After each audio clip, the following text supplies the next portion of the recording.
Podcast is now starting. Great. Thanks so much, Marina, and welcome everyone. Good morning and good afternoon. I'm really happy to be here with all of you today and here to talk about giving feedback to drive engagement and performance.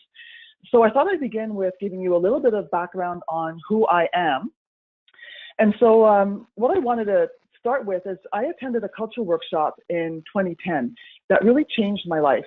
At that point in my life, I was the HR partner to the CFO of a large multinational company, and I aspired to a role in executive development. As a former teacher and as a leader in the corporate world, I'd always been interested in helping people reach their potential. That was kind of the common theme in all the roles that I had had. But that workshop really started me on a journey of helping organizations build healthy organizational cultures. And it's really been the most satisfying work of my career. So what is a healthy organizational culture? In my view, it's a culture where people work in rapport with each other and feel a sense of connection to the purpose of the organization. And that lays the groundwork for people and organizations to really reach their potential. So I'm really happy to be here today to talk about a topic that I think is really central to creating a healthy organizational culture.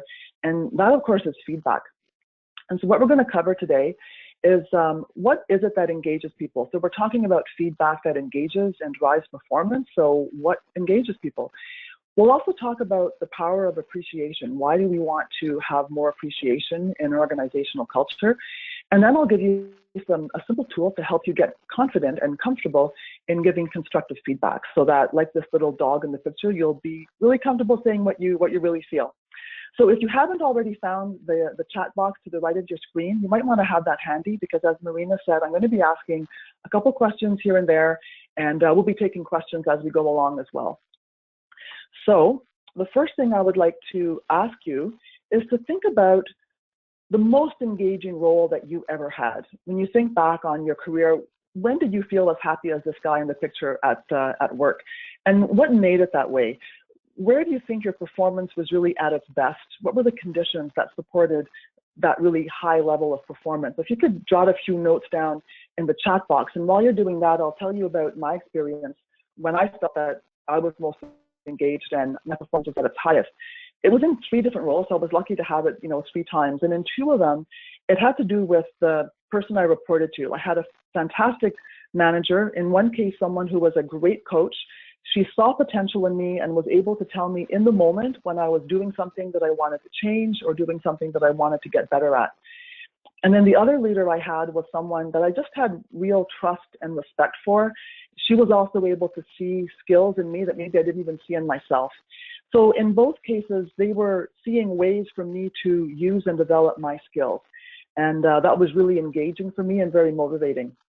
And then the other time that I felt I was most engaged and my performance was at its highest was back early in my career when I was teaching. And probably like a lot of you, teaching has an inherent sense of purpose. You're helping young people. I felt that there was inherent value in helping young people develop their critical thinking skills and learn how to write clearly and coherently. So there was kind of a built-in sense of purpose. Marina, I see that we have some comments coming through the chat. What are some other people saying about the times that they were most engaged? What are you seeing in the comments? Yeah, lots of echoes of what you were talking about, Anne. We do have Paula says, I was allowed to make decisions within reason, and the manager encouraged cooperative environment. Other folks, when you have a reputation of producing high quality work, when working for a great supervisor who is the best listener. That's a good one. Oh yeah, great, thank you. So now let's look at the flip side.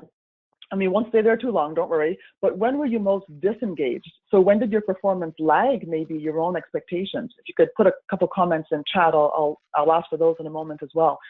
So for me, the time that I felt least engaged was when I was working for a manager that I didn't know as well, and I hadn't built up a lot of trust with her.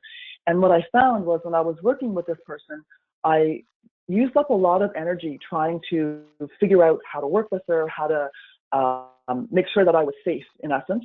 And it kind of split my focus. So instead of spending a lot of energy on doing really good work, I was spending energy worrying or thinking about how to make sure that I was okay.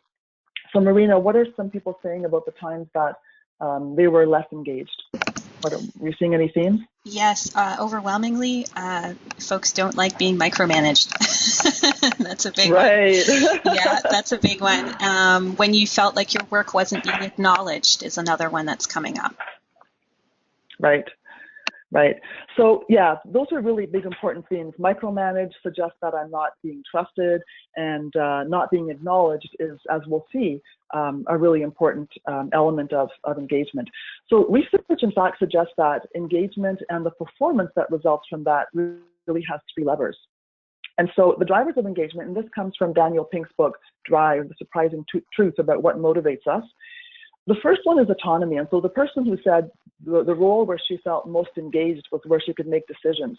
That's about autonomy. That's about having that ability to make decisions and to, about the quality of your own work, to have some authority and something that you're actually accountable for. So that's a really important driver of engagement. Another one is mastery. We all want to get better at the work that we're doing. We want to develop skills. We want to have that feeling of accomplishment and high skill. So mastery is another driver of engagement. And then the third one is purpose.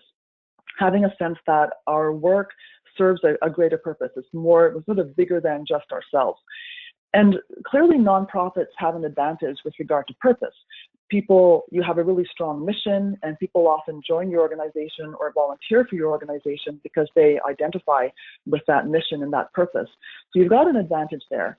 And feedback clearly can help us and help the people around us develop greater mastery and autonomy.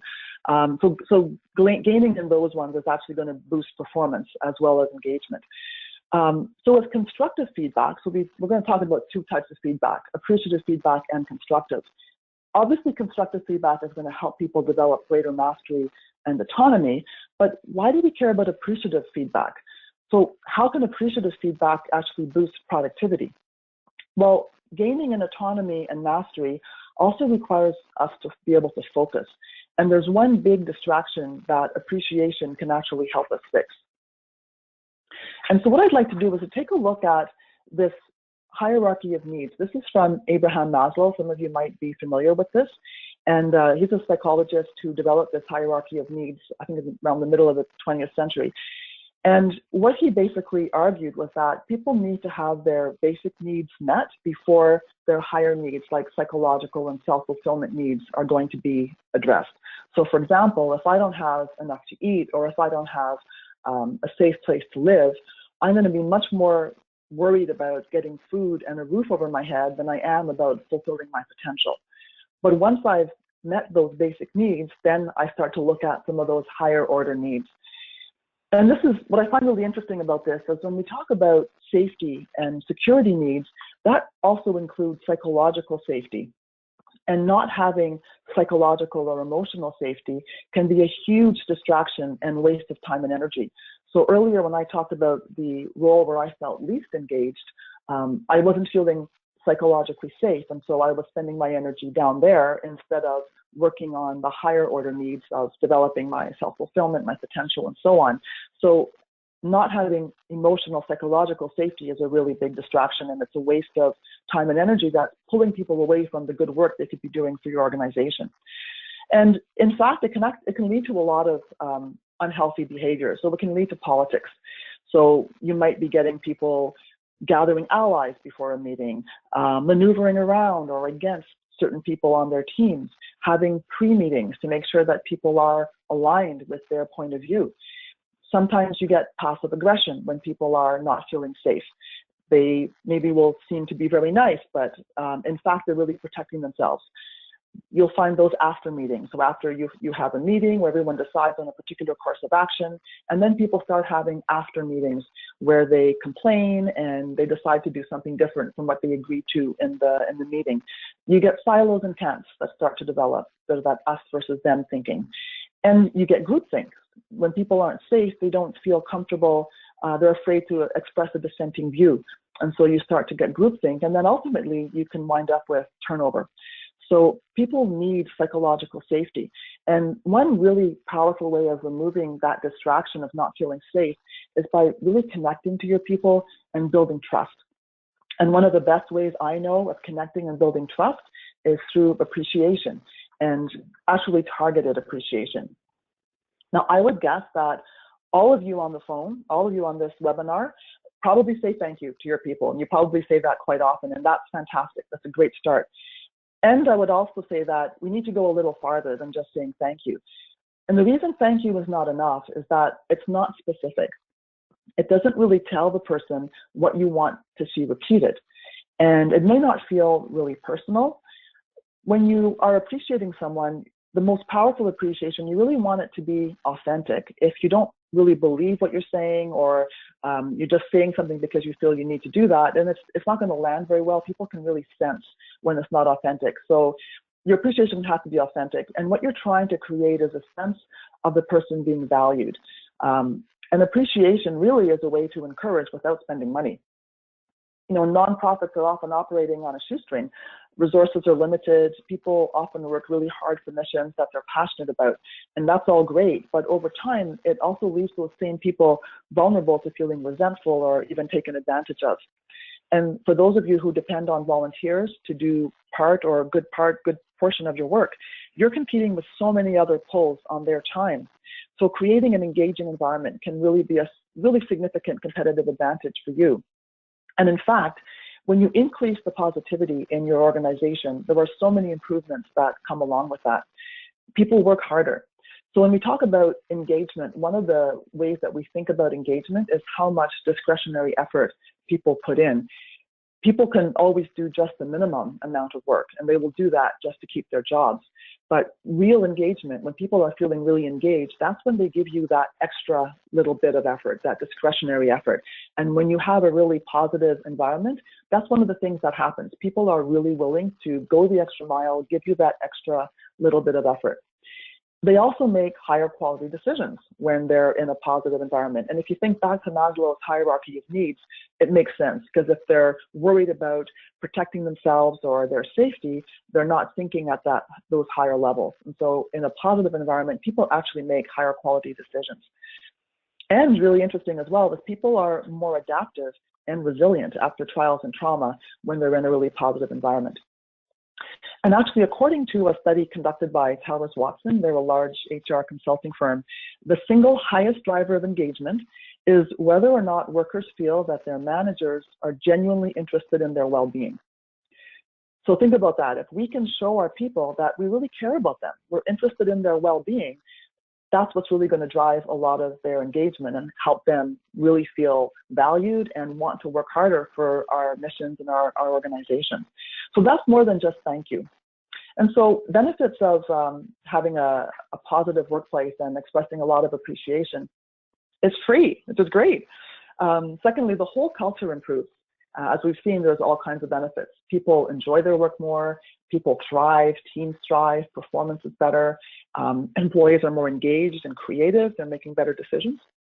And what's really great is appreciation is valued by individuals in all roles and settings. No matter where people are in the hierarchy of an organization, appreciation is really important. So of course we would all want this, especially for our employees and our volunteers.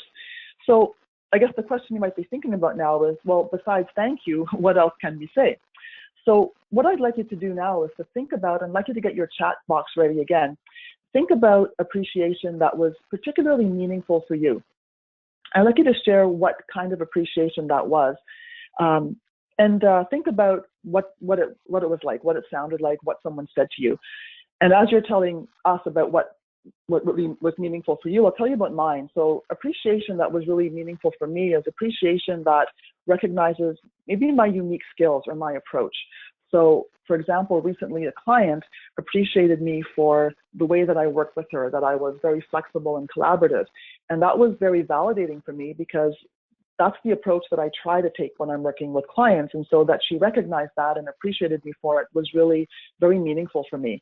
So that was a very important one for me. So Marina, what are we hearing from people? What kind of appreciation really makes them feel valued?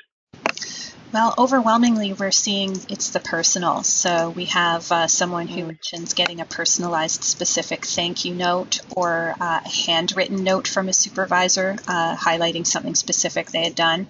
And this one might just be nominated for the best boss ever, but Heather says, my boss had chocolate cake and ice cream delivered to my house after a rough day. So that's pretty Wow, spectacular. that's so thoughtful. That's amazing. I love that. So now I'd like you also to think about a time when someone appreciated you, but maybe it missed the mark. Um, so for me, for example, if I'm appreciated, and also use your chat for that, if I'm appreciated for doing something that I think maybe a novice could do, it might be a little demotivating. So a friend of mine recently praised me for following up with someone, and it kind of made me wonder, well, why would you think I wouldn't do that? That seems like a pretty obvious thing for me to do. Um, so I'm curious about the rest of you. So Marina, what are we hearing from people? Maybe appreciation that missed the mark. Sure. So we've got thank you that comes a little bit too late, maybe seems like a bit of an afterthought. Feedback Yeah, that's too generic. Um, yeah, Feedback that feels a bit forced, or just even too many thank yous received. So I'm thinking maybe that it yeah, relates to what you were saying, Anne, about it, maybe just kind of being part of your job, or yeah. feeling like it was something that a novice could do. Yeah, absolutely. And when it feels like it's too late or an afterthought or generic, earlier we were talking about how appreciation really needs to be authentic. So if it's coming from a very genuine place, people can feel that. And if it's not, we can also feel that. So there's a great example of when it's not authentic, it doesn't hit the mark.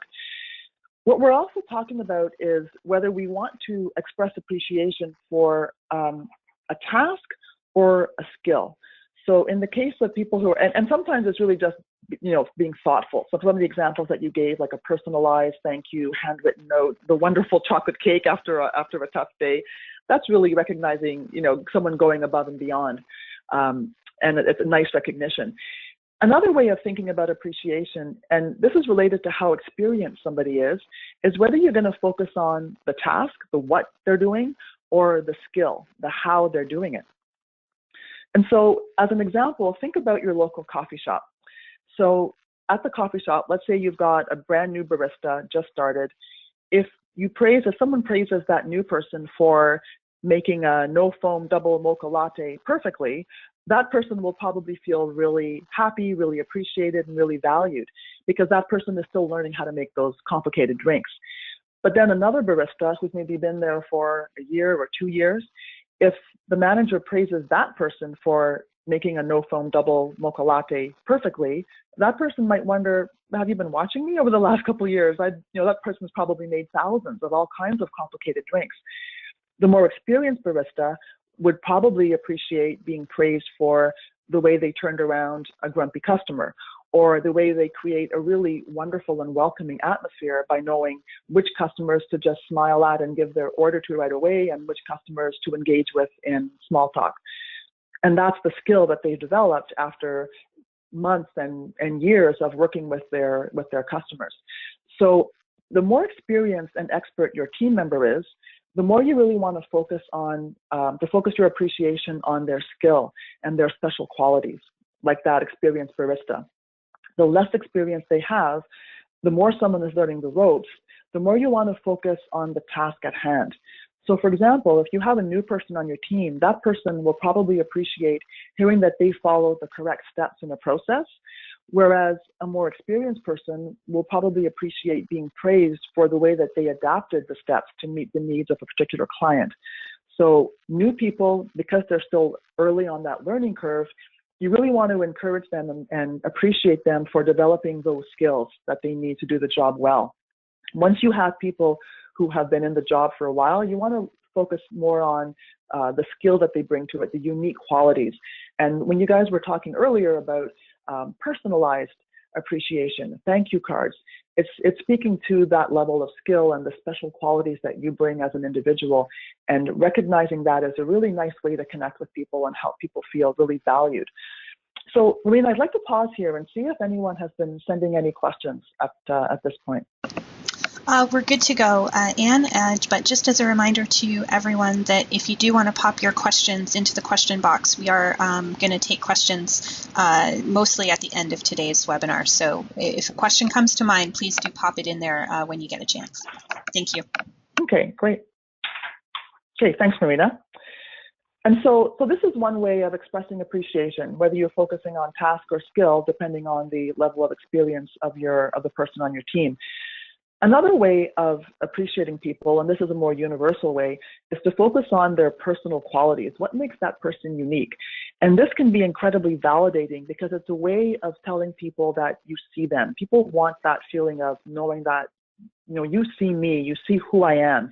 And that creates rapport and connection. When I talked about the example of the roles where I felt most engaged, both of those managers could see skills in me, and so they were recognizing my strengths and my abilities. And that's a really important aspect of feeling valued and appreciated. It also really creates rapport and connection.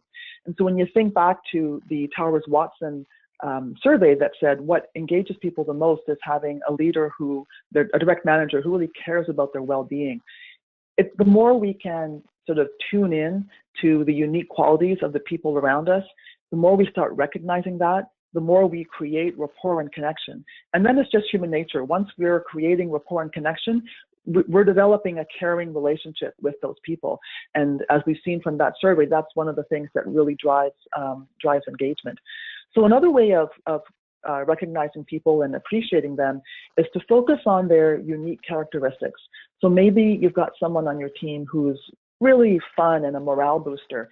Maybe you've got someone who's very analytical and a great problem solver, or you have someone who can cut through all the static and reach consensus really well, someone who's a very clear communicator.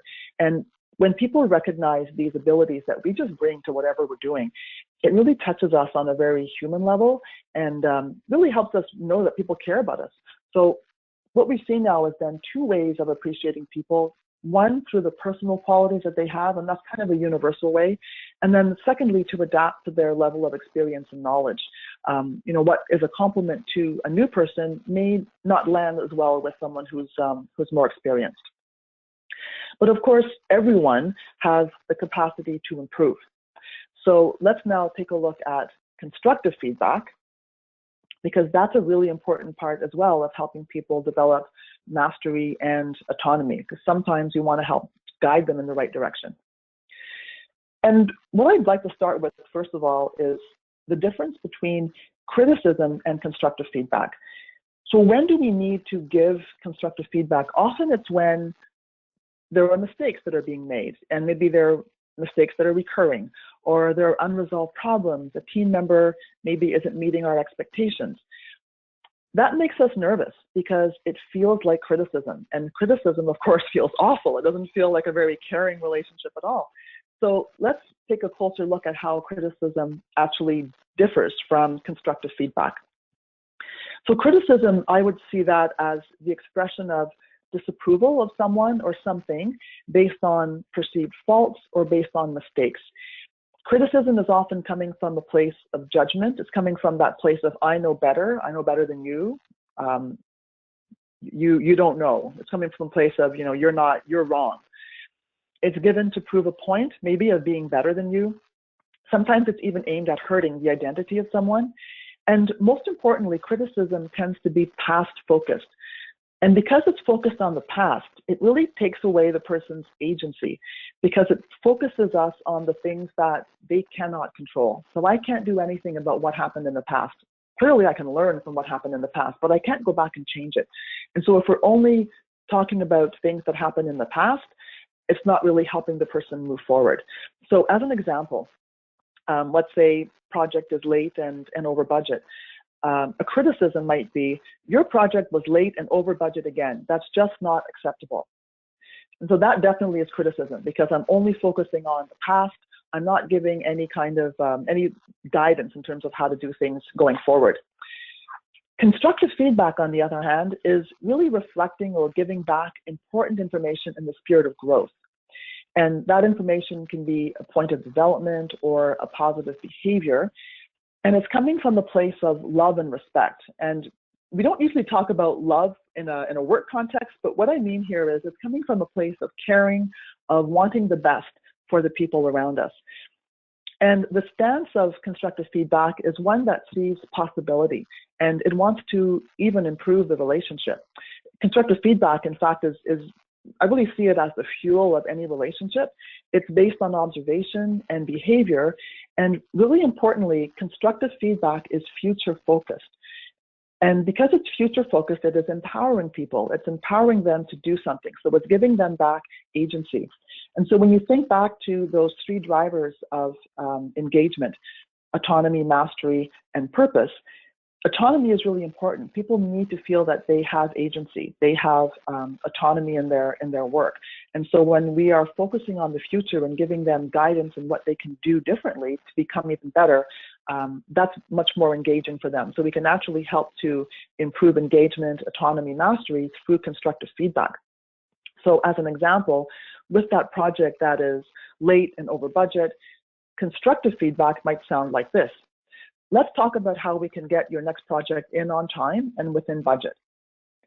So now you notice I'm not harping on the mistakes that were made, but I'm really focusing on the next project. But what we're going to do is learn from the last one and apply those lessons to the future. So now the person feels that I'm on their side and we're kind of working together to get to a better result. So before we take a closer look at constructive feedback, I'll just pause and see if there are any questions coming in. Great, Anne. I do have one question that I think we could jump into right now. What if you feel like you aren't getting the feedback that you need? Do you have any suggestions on how people can ask for that? Yeah. So I think the way I would ask for feedback is just really simple question. Let me know, how do you think I could do this even better next time? You know, assuming that you've done, you start from the assumption that you've done a good job and you put in effort to it. I would imagine that you have done a good job. And so if you start from that position, you're not asking someone to criticize you, but you're asking someone to look forward to the future as well. How could I do this even better next time? Might be a way that you would ask for feedback. Wonderful. Thanks, Anne. Great. Okay. So what I'd like to look at now is a really simple tool to help you become more comfortable with giving constructive feedback. And so I call this the CPR method of giving feedback. And CPR because really it is kind of first aid for your relationships at work. So to begin, I would like you to, first of all, I'm going to give you a scenario and I'm going to read out a scenario to you. When I finish it, I'm going to ask you to think about what your reaction would be in that situation. So here's scenario number one. Think of a coworker with whom you have an uncomfortable relationship, maybe even strained or confrontational. It's 3 o'clock in the afternoon. You just sent out a presentation that you will deliver to your leadership team tomorrow morning. You receive an email from the person you just thought of that says, I just read your presentation, have some feedback. Meet me in my office at 3:30. What goes through your mind? So I'll just pause while you think about that for a moment.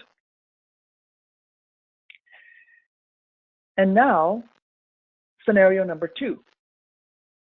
So I'm going to read this again and ask you the same thing to think about how you'd react. Think of a coworker with whom you have a very strong relationship, your closest ally.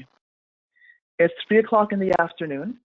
You just sent out a presentation that you will deliver to your leadership team tomorrow morning.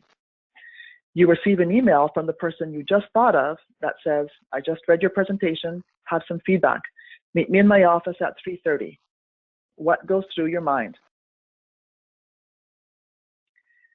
So I think you may have noticed that the two scenarios are exactly the same. The only difference is the person who is asking you for the meeting.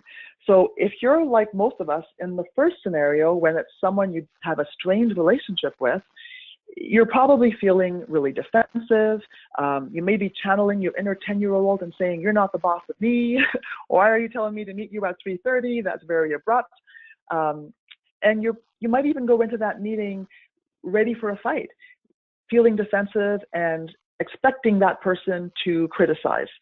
And no matter what that person says, in that situation, we're likely to interpret what they're telling us through that lens of expecting them to be negative, expecting them to harm us in some way.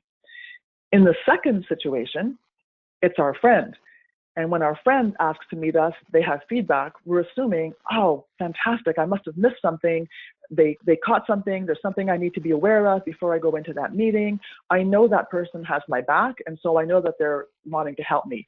Their request was a little bit abrupt. They're probably just busy, and that's why they just, wrote really quickly, meet me in my office at 3:30. So you notice the difference. When we go into that second conversation, we're much more open. No matter what that person says, we're going to interpret that in a really positive light. So we're listening to that through a really positive lens. So what I'm getting at here is the C in CPR. And the C stands for check-in. And so what that means is you want to check in with what is your mindset, what is your thinking, what are the assumptions you're making before you go into any conversation. So in that first case, when it's your nemesis or someone you don't have a good relationship asking for a meeting to give you feedback, we're feeling defensive and angry. And very likely that conversation is going to go right downhill because I'm going to interpret all of their words in a negative way. In the second case, I'm going in with a really constructive mindset. I'm very open, and I'm going to interpret, even if they're telling me the same information, I'm going to understand it very differently, and I'm probably going to have a much more productive conversation. So imagine that's when you're receiving feedback. Think of the impact when you're actually the one giving feedback. Mindset is really powerful. So the C for check-in is really to think about what are your assumptions and how do those assumptions guide your responses? So for example, are you trying to prove the person wrong? Are you trying to justify your feelings? Are you trying to put them in your place or in their place? So the check-in means to check your mindset first. And if your mindset is not constructive, you really want to wait until it is. And sometimes if you give yourself a little bit of a pause, you get up, go make yourself a cup of tea or go get a coffee. Sometimes just shifting your focus can help you kind of reset and get back to a place where you can kind of feel more comfortable and you can be feeling you have a constructive mindset. Sometimes it takes a bit longer. And when you're having trouble getting to a constructive mindset, one really powerful tool to get there is curiosity. Curiosity can help you get to a constructive mindset. So if you can genuinely ask yourself some questions like, what made them think that way? What made them behave in the way that they did? Do they know something that I'm not aware of? And one that really works for me, if I'm having to have a conversation with someone that I find is challenging, if I can ask, what do they need? Just asking that question helps put me into a much more constructive mindset. And then I can go into the meeting with that open mind, constructive mindset where I'm much more likely to have a very productive conversation. But as long as my mindset is making negative assumptions, then I'll wait until I can get into a more constructive mindset, because otherwise the quality of the conversation is just it's not going to be there. It'll be uncomfortable for you and for the person receiving the feedback. So let me pause here and just see if there are any questions coming in, Marina. We're doing great, Anne. I'll just remind everyone, if you do have questions, pop them in the question box. We are compiling as many as we can for the Q&A today. Thanks, Anne. Okay, great. Okay, so that's the C for check-in. The P for positive. And P for positive is really about starting out with what you appreciate about this person. You want to build trust with them and short circuit any emotional hijacking that's going to take place if they feel that they're threatened. You also want to provide balance and perspective. So when you're giving someone constructive feedback, you want them to know that you've seen the whole picture.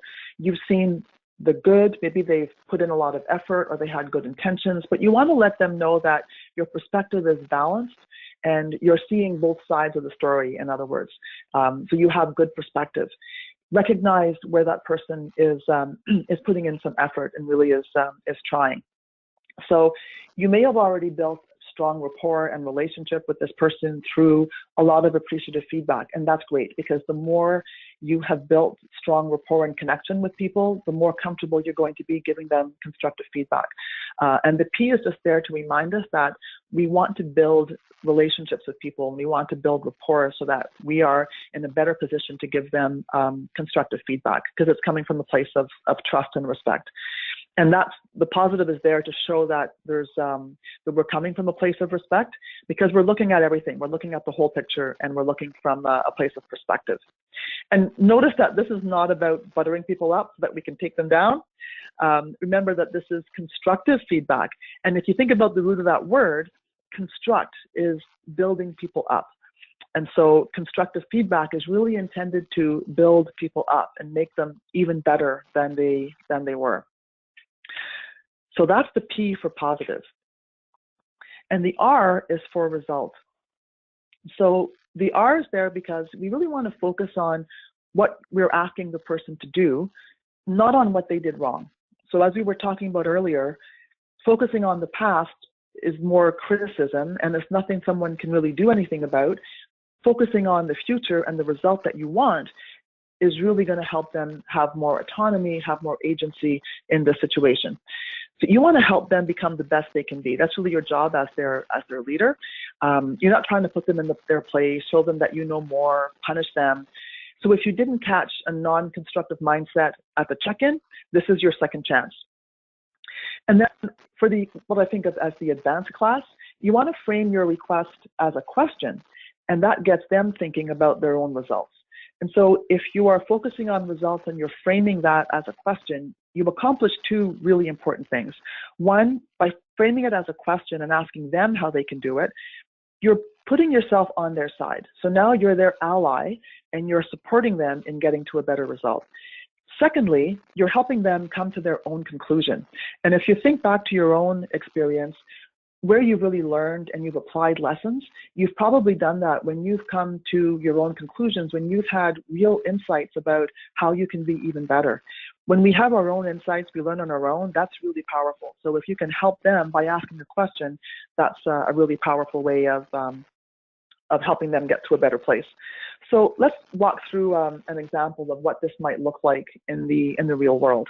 So let's say you have a team member who has a very dominant personality, and every time you have meetings, this person jumps in with solutions, ideas, before anyone else even has a chance to speak up. And the result is that the other people just shut down and they're not offering any of their ideas, and you're kind of concerned that the other people aren't really contributing and may not feel as much buy-in to your solutions as everybody else. So first of all, then we want to start with the C, check-in. So very likely you're going to notice that behavior during a meeting, and that may not be the right place to bring up this conversation. If you're feeling a little bit upset, that's not the time to have the conversation. Other people are there. Maybe you want to have the conversation one-on-one. So if I were in that situation, I would do that check-in and I would think, okay, I'm going to talk to this person before the next meeting. So I'm going to set up a few minutes to talk to that person immediately before our next meeting or at the beginning of the next meeting. So then the P for positive. Something that I can appreciate about this person might be something like, I know I can count on you. You always have the best interests of our team at heart, and I can really see that you want to help. You've got a lot of really creative ideas, great problem solver. So there's a lot of things I could appreciate this person for.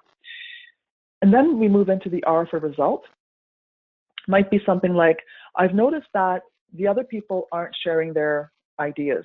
After you express your opinion and give your ideas, your solution, they're just kind of going along, and I suspect that they have other ideas as well. So next time, how about we let the other guys give their ideas first, you hold off after maybe 3 or 4 of them have given their suggestions, then you jump in with your ideas and your solution. And so you're giving a really clear request for that person to just hold back a little bit, let the others speak first, and then that person can go in later. So it's future focused. And you'll also notice that what I've done here is I've described the behavior without putting any value-laden words on it. So I haven't told this person you're dominating the conversation, because that's kind of a value judgment in there. And I haven't talked about shutting people down, because that also sounds like a value. I'm adding values to it that may not be there, we may disagree on. What I'm doing instead is I'm focusing on the facts, and I'm describing things objectively, because it's true, and he or she will agree that this person always speaks first, and this person will also agree that the other people aren't talking. And my view is I would like to hear what their thoughts are as well. And so how about you hold off on speaking, let them speak first, and then you can jump in later. So it's a very clear request without adding any language around it that is anything really but neutral. So before I go on, does anyone have any questions about that example? And in a minute, I'm going to tell you what I meant by the advanced class and turning it into a question, but I'd like to pause there and see if anyone has any questions. I think we're good, Anne. We're just, we've got lots and lots of questions coming through, so be patient with us as we're scrolling through the chat box. We've got a lot of folks on the call today. Thank you. Okay, good. So going back then to the CPR for the results, I said if you want to follow the advanced class, you want to turn that into a request. And so in this situation with this dominant personality team member, what you might say is something like, so, you'd appreciate this person, I can count on you, you've got the best interests of our team at heart. And I think that the other people also have a lot of ideas, but they're not expressing them. What do you think we can do to help them express their ideas? And now you're asking that person to be your ally, and you're being his or her ally in helping the other team members speak up a little bit more, because that's really your goal. The result that you want is for everyone else to be participating as well. And that person may actually come up with ideas you hadn't thought about. So that person might say something like, well, I know that some of them are more thoughtful and internal processors. So maybe if we had the question before the meeting, give them time to reflect, and then they could come in and be ready to share their thoughts. Or that person might say, well, how about if I ask the question, or I raise the problem, define it, and then let everyone else respond. And then that way that person feels that they're still involved. So that person may come up with a lot of other suggestions that maybe we hadn't thought about. But by asking the question, it helps that person realize, yeah, I need to find a way to help the other people. And then rather than just changing their behavior for the one meeting, it also helps encourage them to be more aware that other people maybe aren't participating as much. So you get more learning when you can turn that request, that focus on result, into a request. So that's the CPR method. C is to check in, right? Do I have a constructive mindset? C is also for curiosity, because if I don't have a constructive mindset, curiosity, really asking questions like, what do they need? What might they be thinking in this situation, can really help us get to a constructive mindset. P for positive, look at the whole picture and talk about what's good and not just focus on any problems, really give a balanced view. And then R for focusing on results and future focus, so that we're giving guidance for the future, so that people have a little more autonomy and can have more agency and learn from what you're asking them to do. So, questions here, Marina, or should I just continue? Let's continue, Anne. Thank you. Okay. So to pull all this together, when people feel valued, they are more engaged and productive. We saw that from the Towers-Watson survey. People feel engaged when their direct manager cares about their well-being. And one really great way of developing that caring is to express appreciation, because once we start noticing good things about people, once we start tuning into the unique qualities that they have, it's kind of human nature. We start developing appreciation for their qualities, and that with that appreciation comes more respect, regard, and caring about them. And when people feel valued, of course, their performance goes up.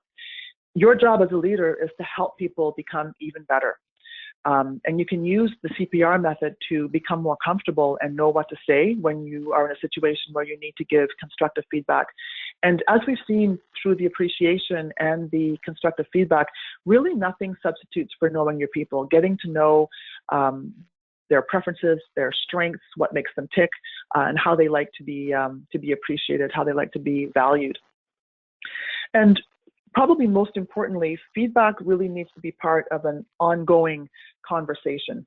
It's not something that we only dole out at performance review time or during status update meetings, once a month or so on.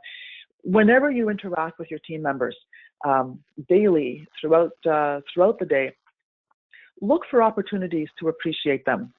And when you see an opportunity to do something even better, share that insight right away. Don't hold on to it. And when you share it right away, you do a couple things. You are giving people valuable feedback, so they can become better. They can move more towards mastery and autonomy, which we've seen are drivers of engagement. But you're also instilling in them, through your own example, a mindset of continuous improvement. And so when we are always looking for ways to become even better, that kind of rubs off on the people around us. The power of feedback is really a result of a series of small actions occurring consistently over time. It's really about the consistency. It's not dramatic. Missing a day or two isn't going to hurt, but if you consistently forget to appreciate your team members and to give them really good constructive feedback, then the health of your team will be affected. So, Marina, why don't we pause here and take some questions before we look at reflection, maybe? Sure, sounds great. So we've got a few questions that have come in about what you've covered on constructive feedback. So first, we've had quite a few people asking about tips for how to give constructive feedback to someone who might be a little bit defensive or confrontational. Mm-hmm. Yeah, so the mindset piece is on both sides, right? So I think that sometimes people are coming into a conversation feeling defensive because they're afraid, they're nervous. What are you going to tell me? Is it going to be something that's going to make me uncomfortable? So I think, dealing with that head on and saying, let's make a fresh start. If you've had some history with someone and you've had maybe a difficult relationship or not always had comfortable conversations, just let that person know, let's start from a fresh slate. I know we haven't always seen eye to eye in the past, but are you willing to, have a fresh start, and let's work together and see how together we can be the best that we can be. And if you're coming from that perspective, I think that starts to help someone bring down those defenses. Another way of helping them to bring down the defenses is to start recognizing what they're bringing to the team and appreciating them for the strengths and the qualities that they have. So sometimes people are feeling defensive because they fear that we're only going to see where they're lacking and we're not seeing the good qualities that they're bringing, or we're not seeing their intention. It's an interesting thing that we typically judge ourselves by our intentions and we judge other people by their actions. And so when someone recognizes our intentions, it kind of cuts to the heart of who we are. And if we can recognize people for, I know that you're really trying hard. I know that you're working at this. That can help to soften people a little bit. But acknowledging them, really seeing them. People want to be acknowledged. We have a strong need to be seen for our strengths and our qualities. And if we can tap into that and help people recognize that we respect them, we value them, it starts to tear down some of those defenses. That's great. Thanks, Anne. Did you want to take another question? Sure. Great. So how about in a situation where you've been providing constructive feedback, but you're seeing that the performance issue actually doesn't seem to be getting better? Mm-hmm. So it would depend there, I think, on whether the person has the skills to do the job, because sometimes there are two pieces, right? Does someone have the skills and does someone have the will? So if someone doesn't have the skills to do the job, it might be a matter of they need more training, they need guidance, they need to know how to do something. So going back to when we were talking about appreciation, do you focus on the task or the skill? If people don't have the skill, then they really can't do the job. So there may be a problem there.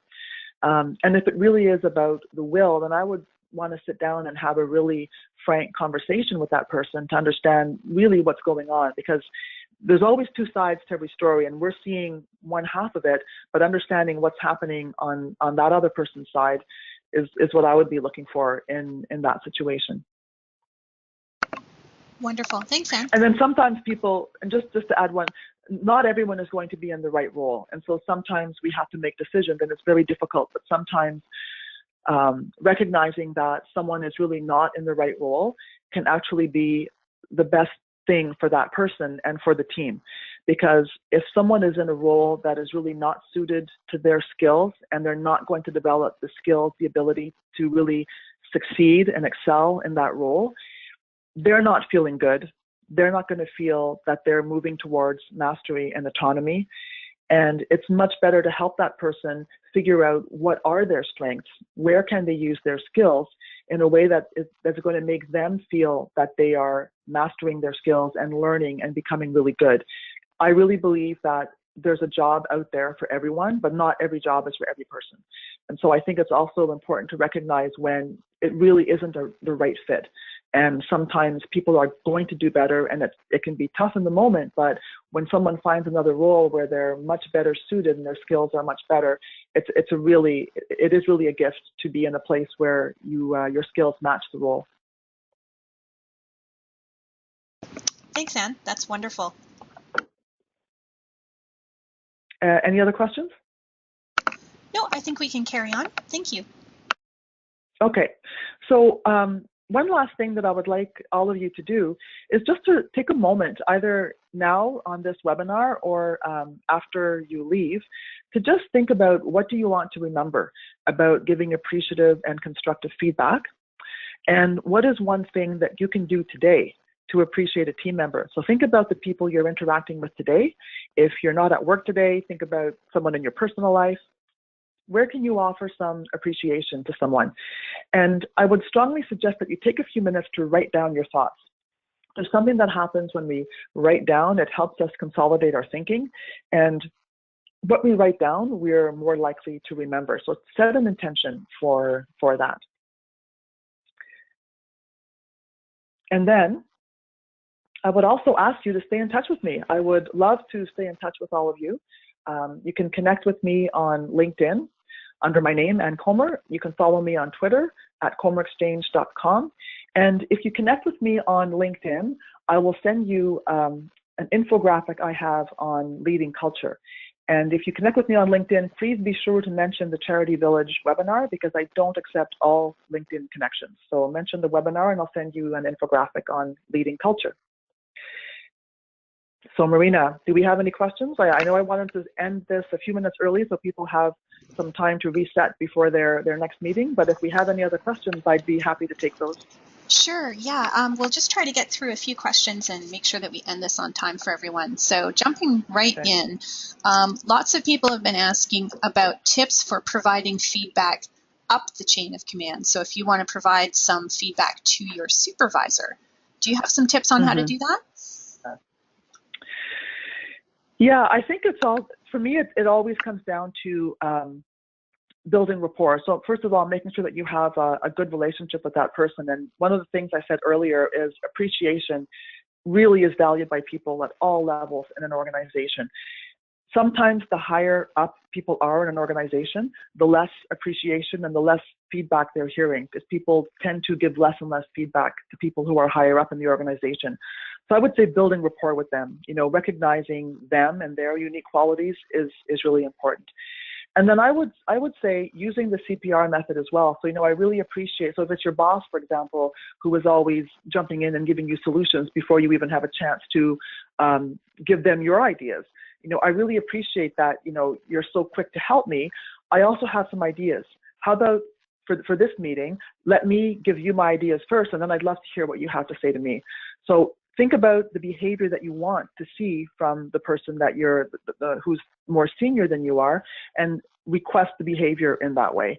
Look for the positive. Think about how are they helping you? How are they trying to help you with the behavior that you're seeing? Because probably there's something in there that they think is the right thing to do. People tend to not do things that they think don't make sense, right? We tend to behave in a way that makes sense to us. So that behavior, that person is doing something that makes sense to them. Try to see what is the positive in there, and then help them see that, do you think we could try it a different way? And here's why. Here's what I feel that I would gain. I think that I could become even better. I could perform better if we tried it this way. Are you willing to give it a go? And I would approach it in that way. Great. And what are your thoughts on what used to be referred to as the feedback sandwich?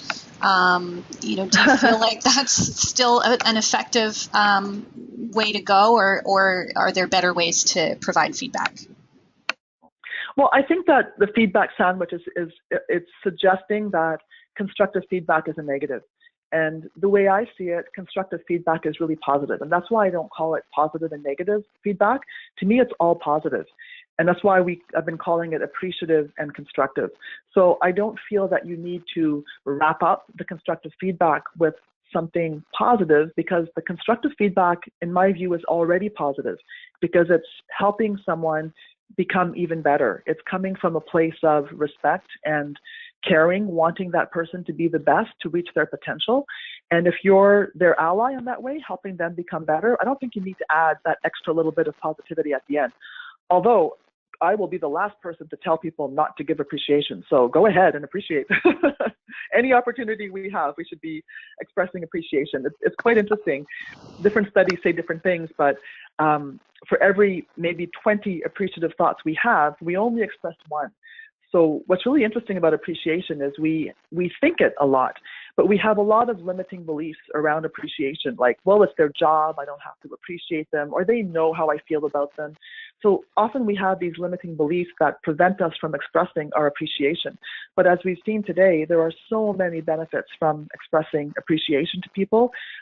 We should get used to saying it a little bit more. So I'm not going to tell you to not appreciate. That's great. No, we definitely need more appreciation out there. And that actually leads into the final question that we're going to cover today. So for some of the larger organizations might be interested in this as well. Does creating that positive, appreciative environment, does that really help to motivate folks so that they aren't just showing up for their paycheck? And especially in the larger organizations, does that really help with when they're seeing maybe falling employee engagement through their engagement surveys? Do you have some ideas about how the appreciation can really help with that? Yeah, I think that when people create genuine and authentic appreciative environments and are recognizing people for the qualities that they have and the strengths that they bring and the ways that they contribute to the success of the team, I think that's when people start feeling more valued. And when people feel more valued, that can help address some of those low engagement survey results that we see sometimes. I think in those teams where people are having low engagement, they're often not feeling appreciated or not feeling that their work is valued. And so, or they're feeling a lack of hope sometimes. So regardless of what other stuff is going on out there that may be contributing, because it's not going to be only appreciation that's going to solve every problem in any organization. There could be threats of downsizing or other things that are causing distress among employees that might be having an impact on the way they're showing up at work. But with all that other stuff going on, one way to kind of maintain that human connection and keep people engaged and connected to each other is through appreciation and constructive feedback, both. Because with the constructive feedback, we're also helping people develop skills and develop their internal mastery and autonomy, which they take with them wherever they go. And that's something that really helps them feel better about the work that they're doing and can help drive more engagement. So I hope that answers the question. That's great. Thank you, Anne. Well, this has been an absolutely wonderful presentation. Such a different way of looking at feedback, which I think we appreciate, and it seems like many of our participants have appreciated as well. So thank you so much. Great. Thank you. It was my pleasure. Really happy to be here.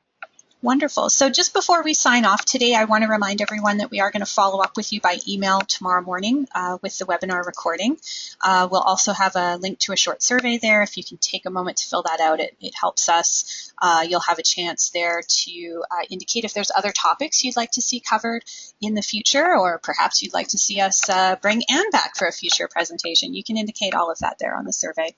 On March 22nd, we're going to be kicking off our free series of webinars for executives with a session on strategic planning. So we'll also have registration information for that in the email tomorrow in case you're interested in attending that next webinar.